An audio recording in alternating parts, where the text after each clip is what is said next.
Right. அடுத்தது 7வது கேள்வியும் 8வது கேள்வியும் பார்ப்போம். வினாக்கள் 7 மட்டும் பின்வரும் தகவலை அடிப்படையாக கொண்டவை. 10 சென்டிமீட்டர் ஆரையுள்ள ஆரச்சிறை வடிவமுள்ள தகடொன்றின் உரு ஒன்று, அதாவது ஆரச்சிறை வடிவுள்ள தகடொன்று உரு ஒன்று காட்டுறது. ஏஓ மற்றும் பிஓ விளிம்புகள் ஒன்றின் மீது ஒன்று படியாதவாறு இணைக்கப்பட்டு அடியின் ஆரை 6 சென்டிமீட்டர் உள்ள வடியொன்று ஒரு 2 ஆக்கப்பட்டுள்ளது. ரைட். இப்ப கவனிச்சுக்கொள்ளுங்க. இப்ப இந்த இடத்துக்கு உரு ஒன்றை வச்சுக்கொண்டுதான் ஒரு 2 உருவாக்கியிருக்காங்க, ஒரு வடி உருவாக்கியிருக்காங்க. வடியின் செங்குத்துயரம் எச் கேட்கிறாங்க. ரைட். இப்ப செங்குத்துயரம் எச் எப்படி பெறப்படும் சொன்னா வடிவை கவனிச்சுக்கொள்ளுங்க. இந்த ஆரச்சிறையில வார ஏன்ற புயமும் அதே போல இந்த பியோன்ற பகுதியும் சேர்ந்தா தான் இந்த புனல் உருவாகும். வடிவா கற்பனை பண்ண பார்த்தீங்கன்னு சொன்னா இந்த 10 சென்டிமீட்டர்ன்றது இதுல வார இந்த செம்பக்கமா தான் காணப்படும். ஏன் அவரை ஜோசிப்பமே இந்த இப்ப ஏஓம் பிஓ மீட்பொருந்திர இடம்தான் இந்த இருக்கிற பகுதி. அதாவது இது ஓவா இருக்கும், இது ஓவா இருக்கும், இந்த இருக்கிற ரெண்டும் ஏயும் பியுமா இருக்கும். அவ மீட்பொருந்திட்டு ரெண்டும் அப்படி என்று சொன்னா, அதாவது இந்த ஏ பாயிண்ட்டும் இந்த பி பாயிண்ட்டும் அப்ப இது 10 இருக்கும். ஆகவே இந்த எச்சக்காண்டது வைத்தியரசிட்டம் காணலாம். வைத்தியரசிட்டம் என்ன சொல்றது? செம்பக்கத்தின் வர்க்கம். ஆகவே 10 வர்க்கம் செங்கோண முக்கோணிய காணப்படுவது 10 வர்க்கம் சம எச் வர்க்கம் சக 6 வர்க்கமா இருக்கு. ஆகவே உங்களுக்கு எச் வர்க்கம் பெறும் 10 வர்க்கத்துல இருந்து அங்கால 6 வர்க்கத்தை கழிப்போம். ஆகவே 10 வர்க்கம் தெரியும் உங்களுக்கு 100, 6 வர்க்கம் 36 கழிச்சு 64. ஆகவே இதுல இருந்து எச் வரும் 8 இருக்கும். வடிவா காணிச்சு கொள்ளுங்க. இந்த பைதர் தேற்றத்தின் மும்மைகள் எல்லா மும்மைகளும் உதாரணமா சொல்ல போனா இந்த 10 6 8 பெறப்பட்டிருக்கு. இதே மாதிரி வார மும்மைகள் எல்லாத்தையும் ஓரளவுக்கு பாடமாக்கி வச்சுக்கொள்ளுங்க. ஏன்னு சொன்னா உங்களுக்கு தார 2 நிமிஷம் ஒரு கேள்விக்கு 2 நிமிஷம் எம்சிக்கு 2 நிமிஷம்னு சொன்னா உங்களுக்கு இது 10 இது 6 சொன்னா கட்டாயம் உங்களுக்கு 8 தெரிஞ்ச நேரடியா இதை போட்டுட்டு போயிடலாம். வடிவா காணிச்சு கொள்ளுங்க. பைதரசின் மும்மையில் தெரிஞ்சுன்னு சொன்னா இந்த கேள்விக்கு ஒரு 3 செகண்ட் கூட ஆகுது. ஆகவே இந்த பைதரசின் மும்மைகளை நீங்க தெரிஞ்சு வச்சுக்கொள்ளுங்க. ரைட். அடுத்த கேள்வி. இப்ப இந்த கேள்வியை வச்சுக்கொண்டு தான், அதாவது இந்த படத்தை வச்சுக்கொண்டு தான் அடுத்த கேள்வி செய்யணும்.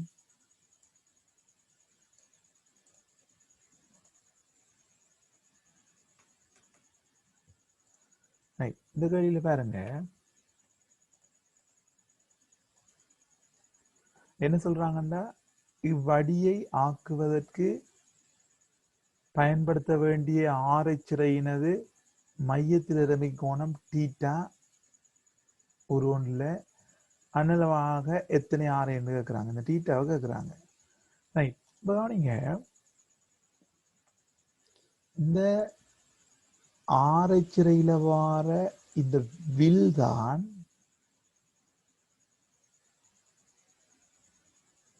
இங்க வார இந்த வட்டமா வந்திருக்கு, வட்ட பரதியா வந்திருக்கு. ஏன் இந்த இருக்கிற பிஎம்ஏயும் ஜாயின் பண்ணீங்கன்னா இந்த இருக்கிற அவ்வளவுதான் இந்த வட்ட பகுதியா வந்திருக்கு. ஆகவே இந்த வில்லி நிலம் இதுல வட்டத்திர பரதியும் சமனா இருக்கும். ஆகவே இந்த வட்டத்திர பரதி என்று சொல்லக்குள்ள 2πr1 என்று போடுறேன். ரெண்டும் வேற வேற ஆறுன்றதால உங்களுக்கு இந்த ஆரை எண்ணில் கட்டுட்டு இந்த வட்டத்திர பரதிக்கு தான் இந்த 2πr1 போட்டிருக்கேன். இந்த வட்டத்திர பரதிக்குரிய சமன்பாடு உங்களுக்கு தெரியும். அதாவது பரதிக்குரிய சமன்பாடு சமன் ஆர் டீட்டான்ற சமன்பாடு இருக்கு. இதுல வர டீட்டா ஆர்என்ல பெறப்படும். நேரடி ஆர்என்ல கேட்டடி இந்த சமன்பாட்டை போடுற இலகுவா இருக்கும்னு நான் நினைக்கிறேன். ஆகவே இதுல ஆரையை நீங்க 6 போடுங்க. ஏன் வேறு ஆரை, இது 6 இங்க 10 ஆர் டீட்டாவா இருக்கும். இப்ப பிரதியிடுவோம். 2 தர பை தந்திருக்காங்க, 3 தர R1 என்று சொல்றது 6, இதுல ஆரை கூம்பிட ஆரை. அதே நேரம் ஆர் என்று சொல்றது இந்த வில்லின் ஆரை ஆர், அது 10 தந்ததுக்கு தெரியும் உங்களுக்கு, 10 தந்திருக்காங்க. தீட்டா ஆரைன்ல பெறப்படும் தீட்டா. ஆகவே 2 6 6 6 36 இங்கே சுருக்குனீங்கன்னா 10 தீட்டான்னு வரும். இதுல இந்த தீட்டா வரும் 36 10 சமன் 3.6 ரேட் என்று பெறப்படும். வடிவகாணிங்க ஆர் டீட்டா படக்குள்ள இதில் வர டீட்டா ஆர் எண்ணில் அளக்கப்படும். அதே போல் பரப்புக்கு வாய்ப்பாடை கொஞ்சம் ரிமைண்ட் பண்ணிட்டு போவோம். அரை ஆர் வர்க்கம் டீட்டான்னு சொல்கிறது ஒரு ஆரைச்சிறையிட பரப்பளவுக்குரிய வாய்ப்பாடு. அதாவது இப்படி ஒரு ஆரைச்சிறை இருந்து இடைப்பட்ட கோணம் ஆர் எண்ணில் டீட்டாவாக இருந்ததுன்னு சொன்னால் இதில் ஆர் என்று இருந்ததுன்னா ஆர் வர்க்கம் டீட்டாவாக பெறப்படும். அப்போ இப்படி ஆன்சர் 5வது ஆன்சர். அடுத்தது ஒரு இலகுவான ஒரு கேள்வி. இது பார்த்தீங்கன்னு சொன்னால் உருவில் காட்டப்பட்டுள்ள இருசமூக முக்கோண வடிவ மரக்கறி பாத்தியின் பரப்பில் வந்திருக்காங்க. 16 மீட்டர் வர்க்கமாகும். சமமான பக்கம் ஒவ்வொன்றினது நீளம் எக்ஸ் மீட்டர் ஆகும். எக்ஸின் பெருமானம் மீட்டர் லெவல் வந்து கேட்குறாங்க. இப்படியா காணிங்க, உங்களுக்கு தெரியும்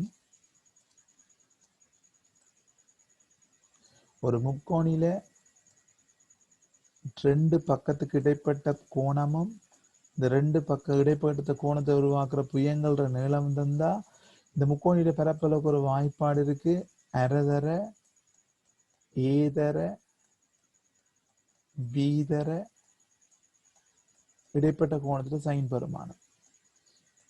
இவ்வாறான கேள்விகள் 2015ஆம் ஆண்டிலிருந்து தொடக்கத்திலிருந்து ஆரம்பத்திலிருந்து கடைசியா நடைபெற்ற 2020ஆம் ஆண்டு இந்த கடைசியா நடைபெற்ற எக்ஸாம் மட்டும் இந்த வந்திருக்குன்னு பார்த்துக்கொள்ளுங்க. வடிய கவனிங்க. இந்த கேள்வியோட முக்கியத்துவத்தை அறிந்து இந்த கேள்வி இதுல வார சமன்பாடுகளுக்கு ஏற்ற மாதிரி கேள்வியில சந்திப்பதன் மூலம் உங்களுக்கு இப்படியான கேள்வியில ஒரு மார்க்ஸை நீங்க சொல்லிட்டு எடுத்துக்கொள்ளலாம். ரைட். அப்ப அரை ஏபி சைன் டீட்டா. அப்படியே காணிங்க இந்த முக்கோணியிட எக்ஸ் இருந்திருக்காங்க. அப்ப இது எக்ஸ் இருந்ததுன்னு சொன்னா வேற பரப்புக்கு வாய்ப்பாடு பார்த்தோம்னா அரைதர அப்ப 150 பாகை அடைகோணத்தை உருவாக்குற பக்கங்கள்ற பெருக்கம் எக்ஸ்ர எக்ஸ் என்ற புயங்கள்ற நீளம் எக்ஸ்ர எக்ஸ் 150 சைன் பெருமானம் சைன் 150 என்னத்துக்கு ஜமனா இருக்குன்னு சொன்னா 16க்கு ஜமனா இருக்கு. முக்கோண பிறப்பு தந்திருக்காங்க. இப்ப பிரதியிடுவோம். அரைதர எக்ஸ்ர எக்ஸ் எக்ஸ் வர்க்கம் சைன் 150 அரை சமன் 16 இருக்கும். ஆகவே எக்ஸ் வர்க்கம் சமன் 2 4 அங்கால 16 இருக்கும். ஆகவே எக்ஸ் வர்க்கம் சமன் வரும் 4 தர 16. ஆகவே எக்ஸ் எடுக்கலாம். வர்க்கமூலத்துக்குள்ள 4 தர 16 4க்கு வர்க்கமூலம் 2 2 16க்கு 4 4 இப்படி ஆன்சர் 8 வரும். அப்படியே காணிங்க 2018ஆம் ஆண்டு 19ஆம் ஆண்டு 2 பக்கம்லத்தையும் வந்து பரப்பு கட்டுவாங்க. இங்க 2 பக்கம் தராம பரப்பு தந்தோட்டு பக்கத்தை கேட்கிறாங்க. அப்படியே காணிச்சு கொள்ளுங்க. எவ்வாறான கேள்விகளை எவ்வாறு அணுகுவது என்பதை இந்த இப்படியான பயிற்சிகள் மூலம் பெற்றுக்கொள்ளுங்க. ரைட். அடுத்த கேள்வி 10ஆம் கேள்வி பாருங்க. அடிநாரை 15 சென்டிமீட்டரை கொண்ட திண்ம அரைக்கோளத்தின் முக்கியமான பாயிண்ட் திண்ம அரைக்கோளத்தின் மொத்த மேற்பரப்புல பையில கேட்டிருக்காங்க. வடிவகாவனிங்க திண்ம அரைக்கோளம் ஒரு சின்ன உதாரணம் சொல்றேன்.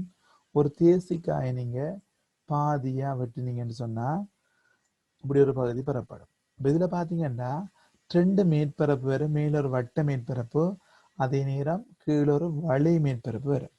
இந்த வளை மேற்பரப்புற சமன்பாடை காண முதல் வட்ட மேற்பரப்புற சமன்பாடு உங்களுக்கு தெரியும். இந்த தேசிக்காயில திண்ம அரைக்கோளம்னு சொல்லியிருக்காங்க. அது 6 எடுத்தீங்கன்னு சொன்னா பையா வர்க்கம் வட்டத்திலும் பரப்பளவா இருக்கும்.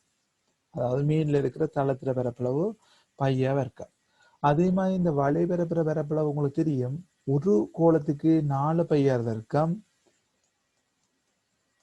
ஆகவே இந்த அரைக்கோளம் அப்ப அரையால பெருக்குறீங்கன்னு சொன்னா அல்ல 2ஆல பிரிச்சிங்கன்னு சொன்னா 2 பையா வர்க்கம் என்று பெறப்படும். ஆகவே இந்த வளை பரப்புக்கு 2 பையா வர்க்கம், மேல இருக்கிற தட்டையான பரப்புக்கு பையா வர்க்கம், ரெண்டையும் கூட்டினீங்கன்னா ஒரு திண்ண அரைக்கோளத்தின் மேற்பரப்புக்குரிய வாய்ப்பாடு 3 பையா வர்க்கம் என பெறப்படும். இதுல இருந்து பாத்தீங்கன்னா 3 தர பை தந்திருக்காங்க. பையிலான் விட வந்துட்டு பை அப்படியே போடுறேன். 6க்கு பதிலாக 15 தர 15 போடுறேன். ஆகவே 15 3 45 15 675 பையா காணப்படும். இதுவும் ஒரு இலகுவான கேள்வி. ஆனா இந்த இலகுவான கேள்வியையும் தவறவிட்ட மாணவர்கள் பலர் இருப்பார்கள். அதுக்குரிய காரணம் என்னன்னு சொன்னா, இவ்வாறான கேள்வியை அவங்க சந்திக்காம போற வடிவங்களை கொள்ளுங்க. கடைசியில அதாவது எக்ஸாம் தொடங்குறது கொஞ்ச நாளைக்கு முதல் கஷ்டப்பட்டு படிக்காம சும்மா நார்மலா இவ்வாறான கேள்வி இப்பவே செய்து பழகினீங்கன்னு சொன்னா ஈஸியா செய்யலாம். ரைட், அடுத்த கேள்வியை பார்ப்போம். 80 கிலோகிராம் துணிவுள்ள ஒரு மனிதன் 10 மீட்டர் நிலைக்குத்து உயரமுள்ள படிக்கட்டில் மாறா கதியுணர்வதற்கு 10 செகண்ட் நேரத்தை எடுக்கிறார். அவரால் செய்யப்பட்ட வேலையின் வீதம் சொன்னா வேலுவை கேட்கிறாங்க. அப்ப உங்களுக்கு தெரியும் வேலு சமன் வேலையின் கீழ்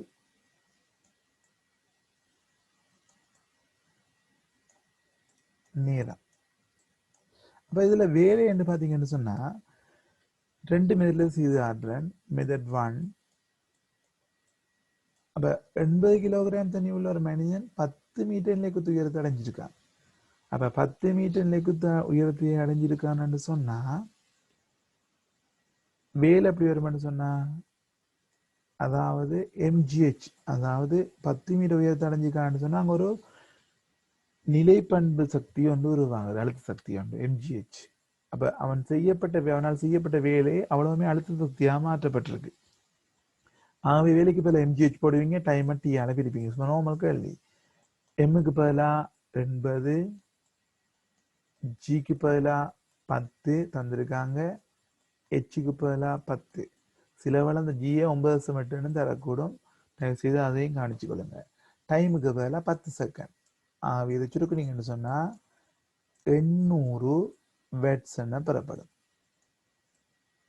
ஆனா இதுல கேள்வியில 800 வெட்ஸ் இல்லை, வடிவா கவனிச்சு கொள்ளுங்க.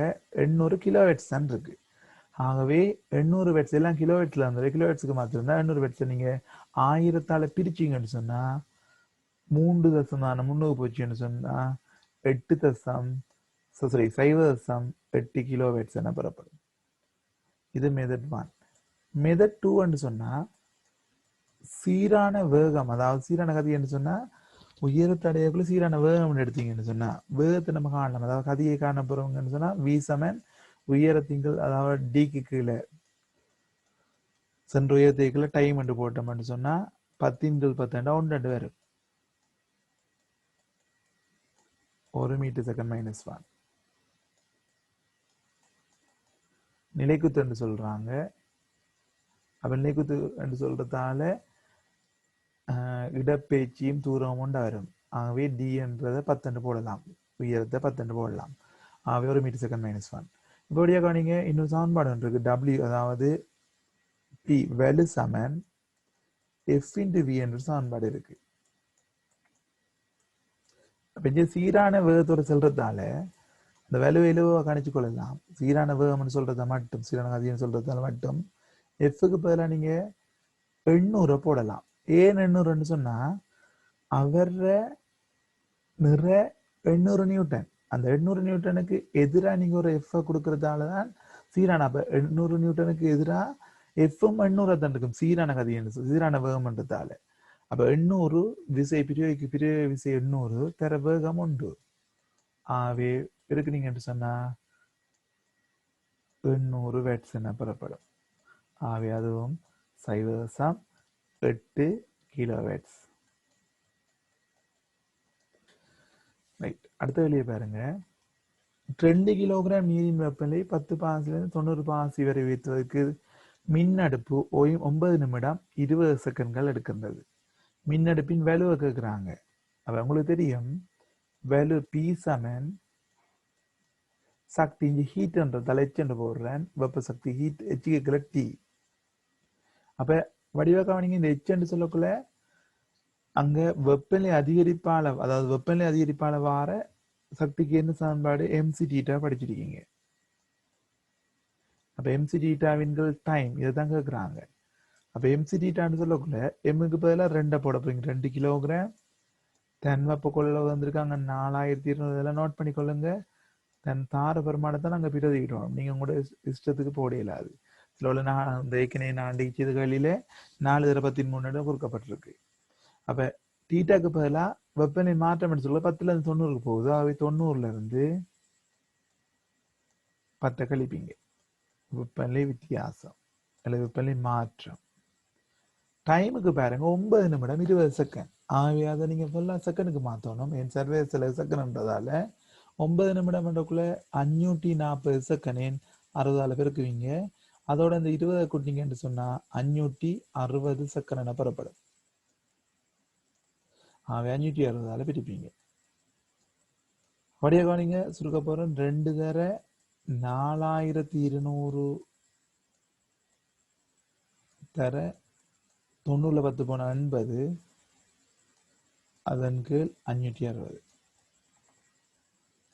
இதை சுருக்குனீங்கன்னு சொன்னா இந்த சைவரையும் இந்த சைவரையும் பெற்றலாம். அதே மாதிரி இதில் சுருக்குனீங்கன்னு சொன்னா 8 7 56 7 முறை. இதையும் சுருக்குனீங்கன்னு சொன்னா 600 என்று பெறப்படும். ஏன் 7 42 7 6 முறை. அவ இதை பிறக்குறீங்கன்னு சொன்னா 1200 வாட்ஸ் என பெறப்படும். இதுக்குரிய ஆன்சர் எதுவும் கிலோ வாட்ஸ்ல வந்திருக்காங்க. ஆகவே 1.1000 பிரிச்சிங்கண்டா 1.2 கிலோ வாட்ஸ் என பெறப்படும். அப்ப இதுக்குரிய ஆன்சர் 2வது ஆன்சர். அடுத்தது பாருங்க, will Marley 40 centimetre 40 Newton centimetre minus பண்ணி கொண்ட வெள்ளில் பொருளொன்றை தொங்க விட்ட போது அது 2.3 சென்டிமீட்டர் நீட்சியை காட்டியது. அப்பொருளின் திணிவியான்னு கேட்குறாங்க. இப்படியே காணிங்க, ஒரு வில்ல இப்படி வில் இருக்கு. இந்த வில்லில ஒரு பொருளை கட்டி தொங்க விடக்குள்ள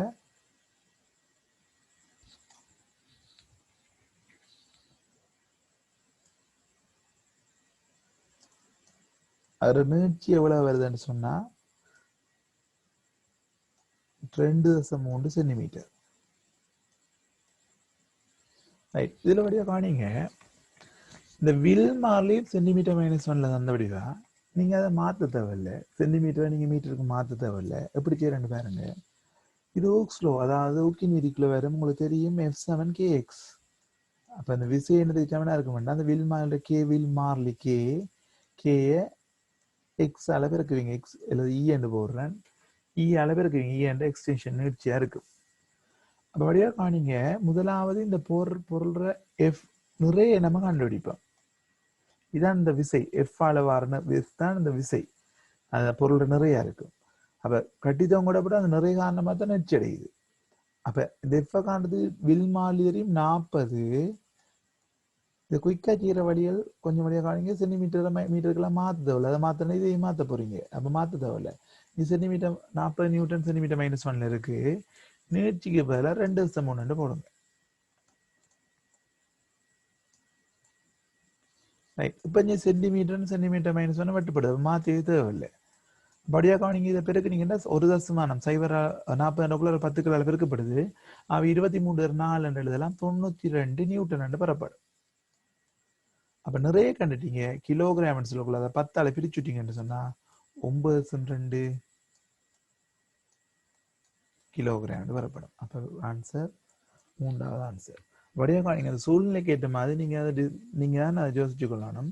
கொஞ்சம் சென்டிமீட்டர் -1 தாளத்தால நீங்க அதை மீட்டரை மாத்திட்டு இருந்தீங்கன்னு சொன்னா இங்க இருக்கிற வில் மாலையும் நீங்க மாற்ற வேண்டி ஏற்படும்.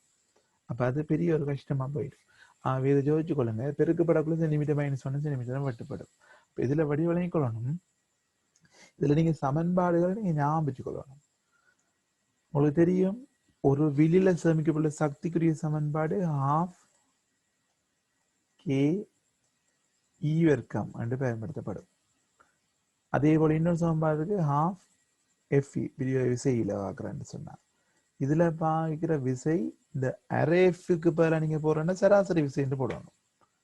எஃப் என்ற விசை என்று போடலாம். ரைட், இதுல கொஞ்சம் ஞாபகப்படுத்திக் கொள்ளுங்க நோட் சரிஃபை வேண்டி.